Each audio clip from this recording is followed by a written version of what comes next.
मित्रांनो नमस्कार.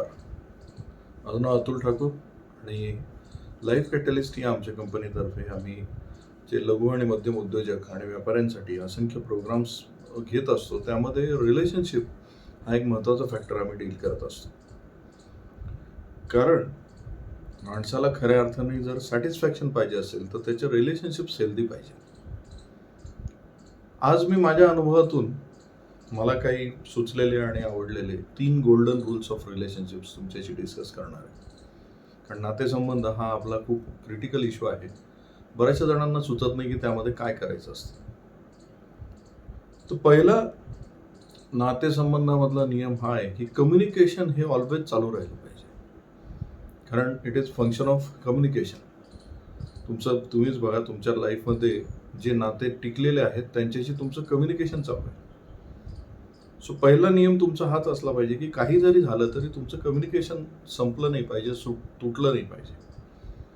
इनफॅक्ट बरेचसे जण वाद होतो म्हणून कम्युनिकेशन थांबवतात, चिडचिड होते म्हणून संवाद थांबवतात. पण हा सुद्धा संवादाचा पार्ट आहे. इनफॅक्ट त्यांनी सुद्धा नातेसंबंध दृढ होत असतात हे आपण लक्षात घ्यायला हवं. भांडण is also good communication between two people.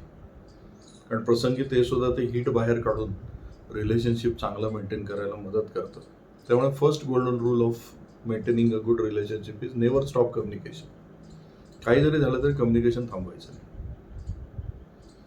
Second thing, मला असं वाटतं की कम्युनिकेशन सोबत महत्त्वाची गोष्ट ही आहे की दोघा जणांना ज्यांना नातं महत्त्वाचं आहे त्यांनी डायरेक्ट एकमेकाशी कम्युनिकेशन केलं पाहिजे. No third party should be involved in the communication. कारण तुम्ही बघा की रिलेशनशिप ज्यांच्यामध्ये महत्त्वाचं असतं त्यांच्यामधला संवाद होणं महत्त्वाचं असतं. तो थर्ड पार्टी थ्रू जेव्हा होतो त्यावेळेस त्यामध्ये एक अँगल अजून ॲड केला जातो.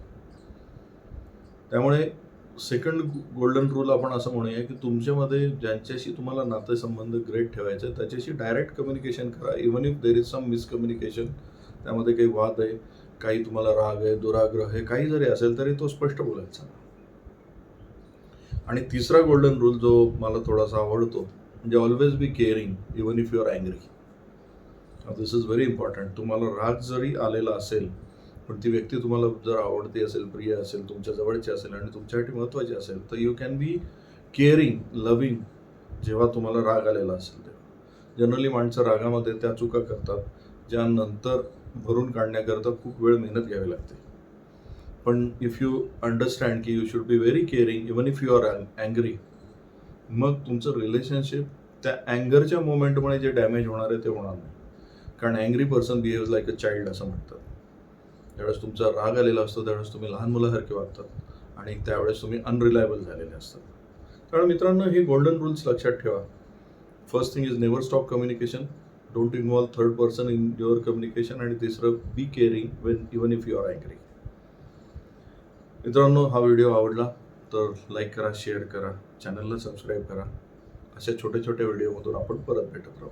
धन्यवाद.